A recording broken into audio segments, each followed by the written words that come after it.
These days we were reflecting in the daily reading.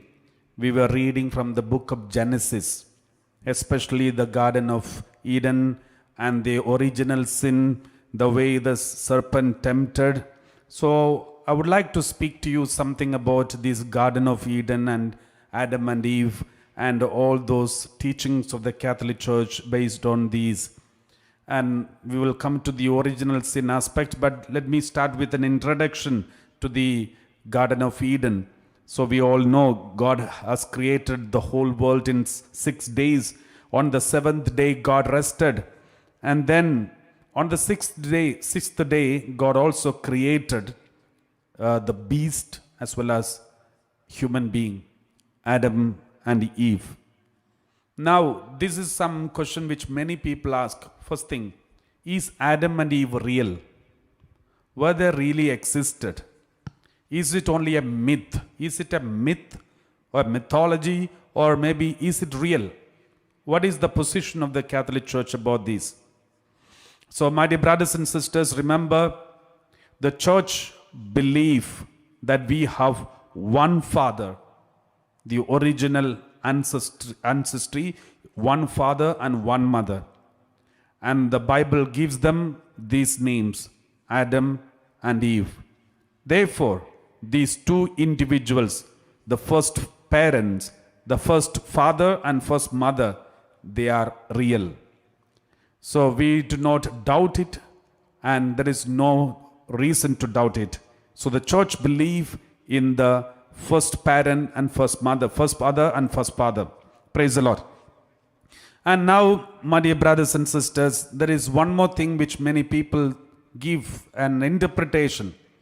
Another one interpretation which many people speak is monogenism and polygenism. What does it mean?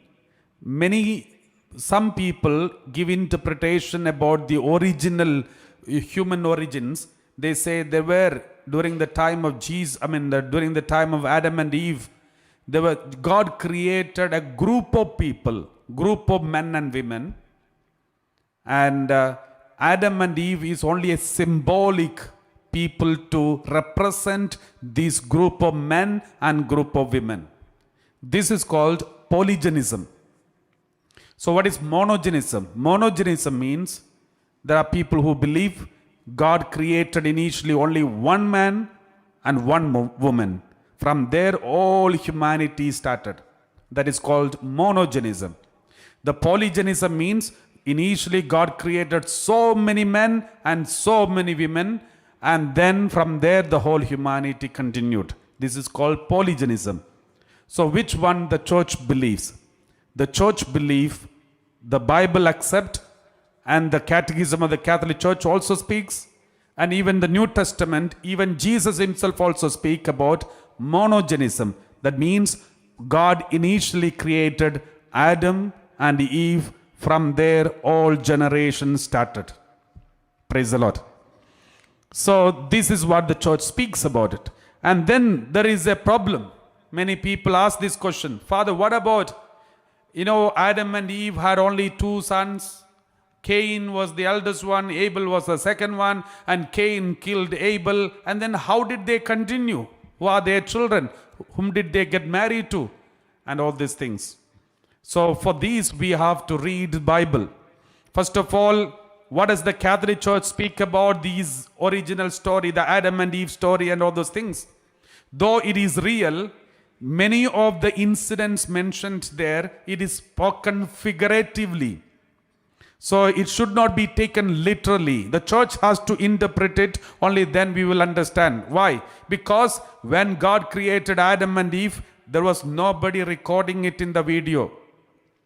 And there was nobody taking it down. Okay, this is how God created. These are the people who are present. These are the eyewitness. There was no chronicle written those days when God was creating this world. So these are revealed truth.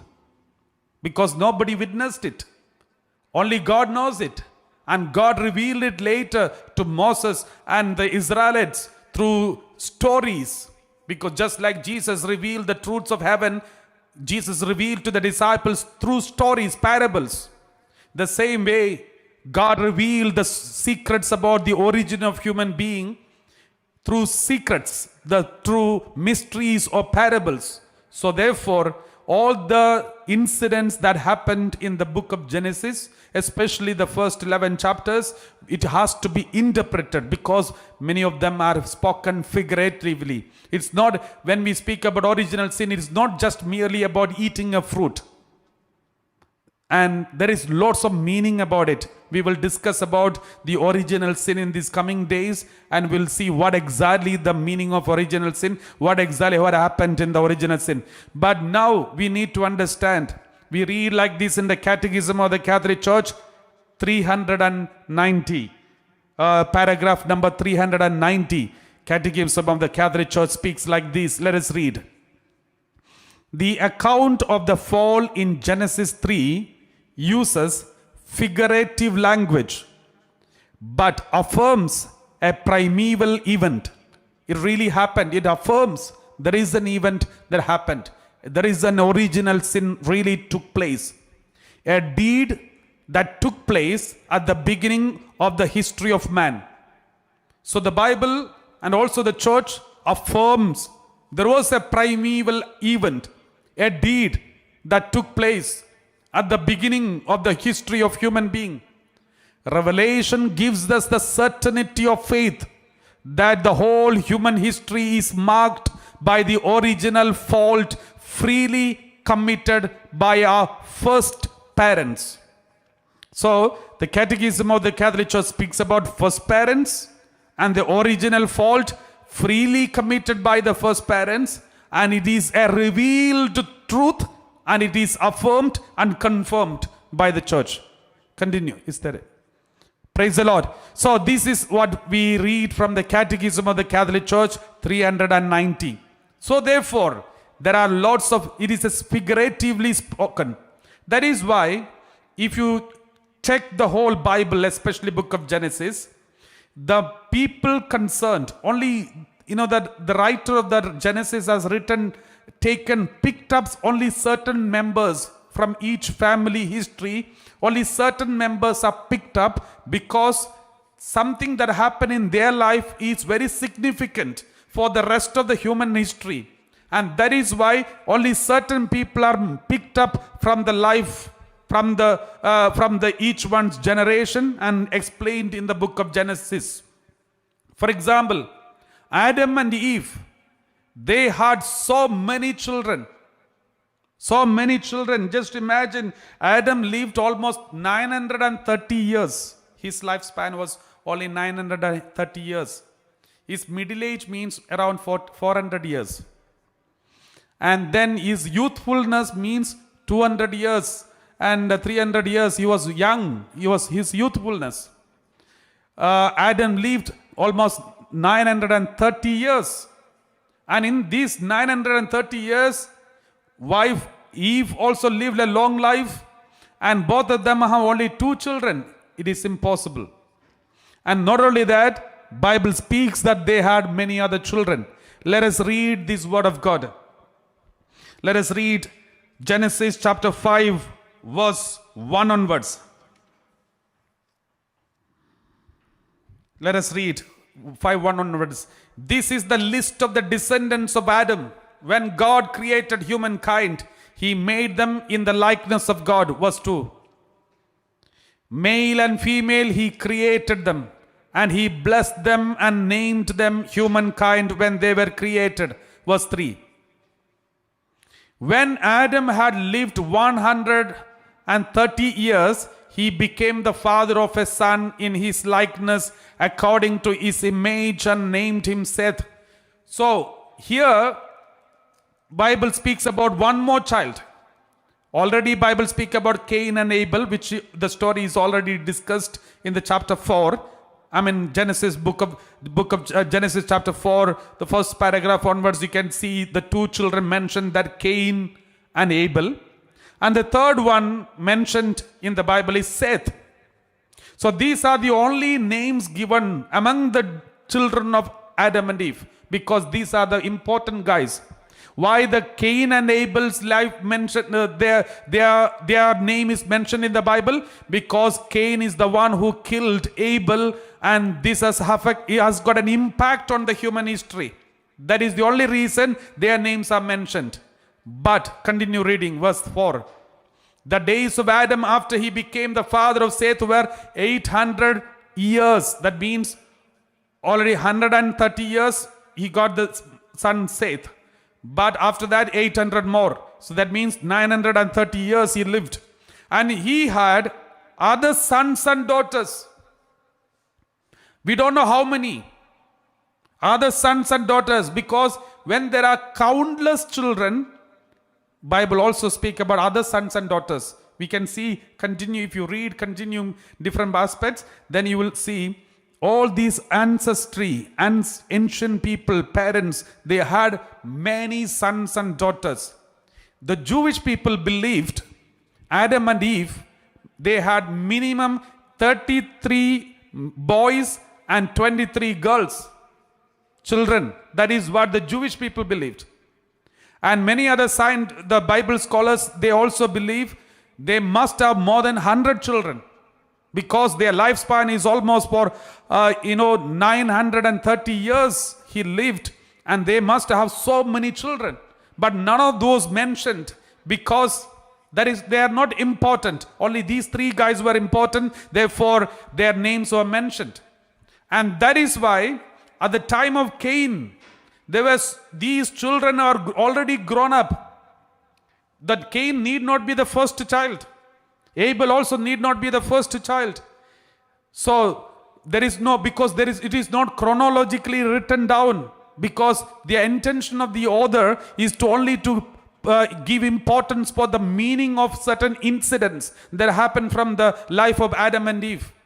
So it is believed they must have got married to each other, brothers and sisters.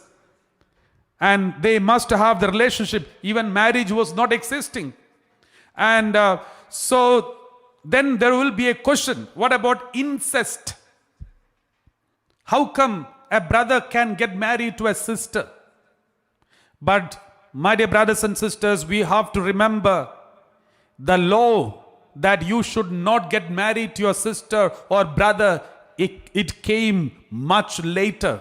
During the book of Leviticus, in the book of Leviticus it is written, the law came later, therefore the sin also applies later. We read in the word of God, Romans chapter 5 verse 13. Romans chapter 5 verse 13. We read like this: sin was indeed in the world before the law, but sin is not reckoned when there is no law. Sin is not reckoned when there is no law. Since God did not tell them not to get married between brother and sisters, there was no law, therefore there was no sin in the impact of the sin. Let's also read Romans chapter 4 verse 15. Romans chapter 4 verse 15. For the law brings wrath, but where there is no law, neither is there violation. No law, no violation. So therefore, must be the reason, this must be the thing that happened in the life of Adam and Eve. So that is why we have to remember Cain got married. It is also mentioned during the time of Cain. When Cain was punished, he went to another city, another town, or maybe another place, and got married to a girl. So it is also believed, Bible scholars say, these children of Adam and Eve, since the whole world is for them, they must have settled in different places. And because it may not be practical for all these people to live together in one house. And also, it is not needed because there is no enemy. There is no other than animals, and there is no enemy for them. Therefore, it was practical to take care of beautiful places and take in charge of all those beautiful places and settle there individually, because the character of these human beings were also difficult to adjust with each other. Because you can see Cain was not ready to accept Abel. If Cain was in a house where there are so many people, most probably all the other siblings will escape. So because his character is like that. So there is a possibility that this may have happened in the life of the first parents. Let's also read Genesis chapter 5 verse 4 onwards. Genesis chapter 5 verse 4 onwards, we read like this in the word of God. The days of Adam after he became, verse 5. Thus all the days that Adam lived were 930 years and he died. Again we read Genesis chapter 5:7. When Bible speak about other children, Seth lived after the birth of Enosh 807 years. And he had other sons and daughters. Nobody knows how many sons and daughters. And some books say by the time Adam died, 930 years, there was 30,000 people from the same family. So it's most possible because they all lived hundreds of years. Seth lived after the birth of Enosh 807 years. And he had other sons and daughters. No, the number is mentioned because innumerable. And verse 10. We read verse 10. Enosh lived after the birth of Canaan 815 years, and he had other sons and daughters. If you continue read like these, you can see other sons and daughters. So many other sons and daughters were mentioned in the Bible. So, my dear brothers and sisters, this is what the initial story. So many people have got this confusion. What about incest? What about how they continued? How the next generation was possible? And all these things. So remember, this is about the first parents. The original sin just started. The impact of the sin is just getting hold of human being slowly. And after the original sin, there was the sin of murder of Cain, and likewise the sin increased, multiplied, and then along with that, law also started. Law of God started given to the human being because law was needed in order to bring justice, in order to bring the Savior of the whole world to redeem them from the clutches of the evil and the sin. So that is how the law started. Law is the beginning of the salvation. So law, the moment God gave the law, it is the beginning of salvation. Praise the Lord. It is the beginning of welcoming, preparation for the welcoming of our Lord Jesus Christ. Praise the Lord. Hallelujah. Because Jesus is the new law. Jesus himself is the new law. So my dear brothers and sisters, this is very important. Now, when we speak about the original sin, what is this original sin? What happened in the original sin? Let us read original sin. That is in the book of Genesis, chapter 2, verse 16 onwards. Chapter 2, verse 16. And the Lord God commanded the man, the only commandment which God gave, a law which was given to them in the beginning in the Garden of Eden, was this: you may freely eat of every tree of the garden. You may freely eat of every tree of the garden. You can eat all the trees, not the trees, from the trees. You can eat from all the trees. You are free to eat. Verse 17. But of the tree of knowledge of good and evil, you shall not eat, for in the day that you eat of it, you shall die. Remember this. This is the command, the first commandment, the first law that was given to them. You can eat from all the trees, but don't eat from the tree of good and knowledge of good and evil. What kind of tree it is? The knowledge of good and evil. Is there a tree like this?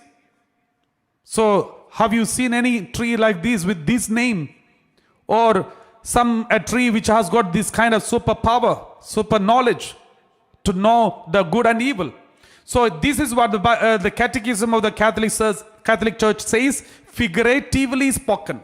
So, what is the real meaning of it? The real meaning of it is this. God was telling Adam and Eve, especially to Adam. God said to Adam, remember, I have created this whole universe.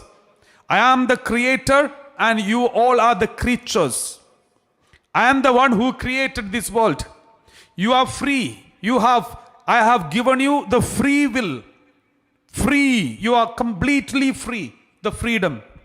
But I reserve only one thing for myself. I give you full freedom, but one thing is reserved only for me. Only one aspect of your freedom is reserved only for me. What is that? What is that aspect which is reserved only for God? To decide what is good or bad for you. What is good and bad for you, I will decide. Because you are not capable of deciding what is good for you and what is bad for you. You are not supposed to be the author of your own morality. I am the author of morality because I created everything. I created yourself. Therefore, since you have full freedom, there is a possibility you may make mistakes even without knowing it. Therefore, what is good and what is bad, I will decide and I will tell you. You don't decide what is good for you and what is bad for you. So this is what we call original sin. I mean, the original command. If you violate this, the original sin. So this is the original command which God has given us. This is called the tree of knowledge of good and evil means. The tree of knowledge of good and evil means what is good for you and what is bad for you. You should not decide, I will decide. But what did human beings say? They agreed. They said, okay, all belongs to you, you decide. And God said, don't eat from this tree. Later, Adam and Eve, they violated this command saying, we will decide what is good for us. Though you said this, we don't mind it. We don't want to honor it. We will decide what is good for us and we will decide what is bad for us. We found this is good for us, we will eat. And they ate. They violated the first command. My dear brothers and sisters, for example, suppose I bought a car. In Divan Center, we have a car, Innova car. Those who are from India will know Toyota company produced one beautiful car called Innova car. So we bought this Innova car in my name and I paid the price for it and I got it registered in my name. The Innova car, the company, the manufacturers are called the Toyota company. Toyota company manufactured the Innova car and we bought it. And then, now I am the owner of that car. And I'm driving the car, and I'm using the car, and everything with the car, I am in charge. So, then I was so proud and happy about this car. And it was a diesel car. And one day I thought, okay, every day diesel. I'm fed up with this diesel. Let me put some petrol. And then I started putting some petrol in this car. It was a diesel car. But everybody said, Father, please don't do that. Then I said, keep quiet. It's my car. I paid money for it and I got it registered in my name. I am the owner. I will decide what is good for the car and what is bad for the car. You don't decide. And then I used petrol. And then I found something wrong. But still I continued. After some time, I thought the petrol is also not good. And I started using kerosene in the newly branded new Innova car. I started using kerosene. Then everyone was shocked and they said, Father, please don't do that. I said, you keep quiet. It's my car. I paid money for it and I got it registered in my name and the owner of it. Now the car is in the workshop. The car is full time in the workshop. The car is good for nothing. Useless. And it is completely damaged. Why? Because I decided what is good for that car and what is bad for the car. Because I am the owner of it. It got registered in my name. Then I complained to the manufacturers. I called Toyota company and said, your car is useless. And your car, this is what happened. Then they said, Father Joseph, when we sold this car to you, it's true that you are the owner of this car. You have paid money for this car. But remember, we are the manufacturers. We know what is good for this and what is bad for this. You don't know. We know all the secrets of all what is going on inside of this body of the Innova car, but you don't know. And we know how long, how many years it will last, but you don't know. That is why when we sold this car for you, we gave you a manual book.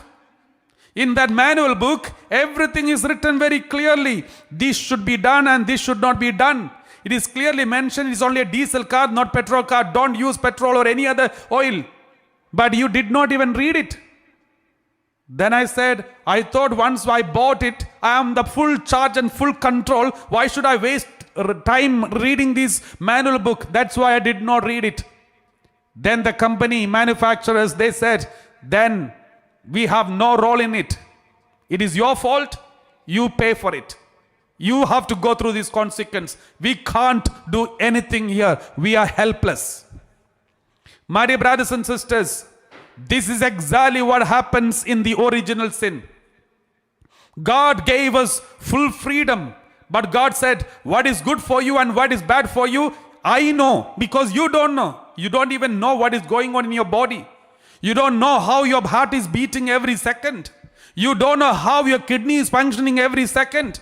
And many things which is happening in your body, you have no clue. But still you think you are the owner of your body. This is the biggest tragedy today, my dear brothers and sisters.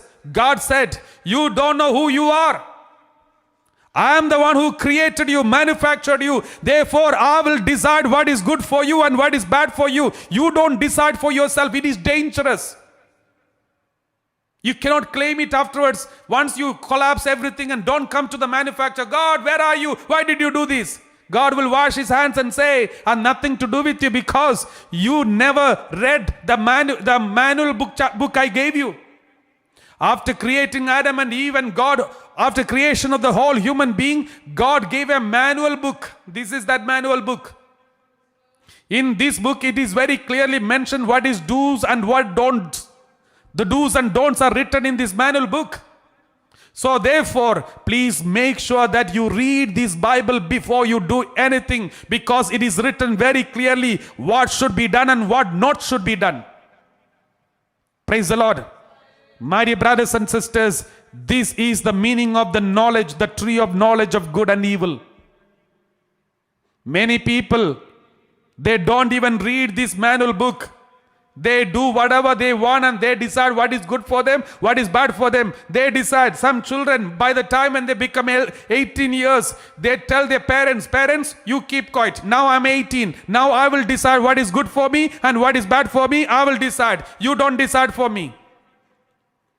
Now many are in workshop. Some are permanently in the workshop. And my dear brothers and sisters, this is dangerous. We have to remember, we have to know who we are first of all. Accept our mistakes, accept our weakness, accept our fragile nature, accept that we are nothing without Him. Therefore, this book, manual book, is very precious for each and every one of us. Make sure that you read it every day, because this will help you. This has that eternal life. This will protect you. This has the secret to live a holy life, happy life. This will reveal to you many of your secrets which you may not know. Even your future, everything is given in this manual book, because the manual book gives all the details of what you are and who you are. Just like the manual book of your car or any instrument that you buy, it gives all the details necessary for you to handle that machine. My dear brothers and sisters, this is very important, and that is what I would like to speak to you with regard to the original sin and the Adam and Eve and the Garden of Eden as the first to talk, and in the coming days we will also reflect the other aspects of it.